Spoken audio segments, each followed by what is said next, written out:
Case రాసుకోండి అంటే స్టేషన్లోకి వెళ్ళి కొట్టి బయటకు దొప్పుతారా మీరు? ఆన్కెమెరా చెప్పండి సార్, బయటకు రాండి మీరు.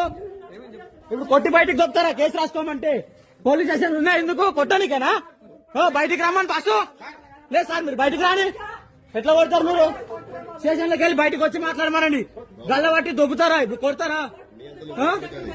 ఏంది సార్, ఏంది మాట్లాడకు? స్టేషన్ లో సీసీ కెమెరా లేవా? తీయండి. స్టేషన్ లో సీసీ కెమెరా లేవా? తీయండి. ఎట్లా కొడతారు మీరు? కంప్లైంట్ చేయడానికి వచ్చిన వాళ్ళని కొడతారా? ఎంక్వైరీ చేయండి సార్ అని అడిగితే కొడతారా? చేసుకుని కొడతారా మీరు? బయటకు వచ్చి మాట్లాడు సార్ నువ్వు ఫస్ట్. చెప్పండి సమాధానము. ఇది రేపటి లోపు అన్ని న్యూస్ ఛానల్లో చూపించి మీ పైన ఎస్ఐ సార్ పైన కంప్లైంట్లు ఇప్పించి ఇది చెప్పదు చూడండి. మీరు స్టేషన్ కి కంప్లైంట్ పెట్టుకుని కానీ మాట్లాడాలి. దూరం జరుగు, నువ్వు దూరం ఉండి మాట్లాడేమున్నావు? ఆల్రెడీ ఆన్ రికార్డ్ ఉంది. 4 డివైస్ వల్ల ఆటోమేటిక్ గా రికార్డ్ అవుతుంది. నువ్వు తీసినా కూడా నువ్వు దూరం జరిగి మాట్లాడు. ఫస్ట్ దూరం జరిగి మాట్లాడు. 4 డివైస్ వల్ల ఆటోమేటిక్ గా రికార్డ్ అవుతుంది. ఇది ఇప్పుడు నన్ను స్టేషన్ లో కంప్లైంట్ కొట్టి బయటికి తోలుతారా? ఆయన పెట్టిన కేసు పైన ఏంది నన్ను ఎంక్వైరీ చేయమని అడిగితే అది నీకేమవసరం? నువ్వు పెట్టిన కేసు తీసుకున్నా కదా నన్ను కొట్టి అంటే నా మీద ఎంక్వైరీ చేయండి, ఎఫ్ఐఆర్ తీసుకుంటాడా?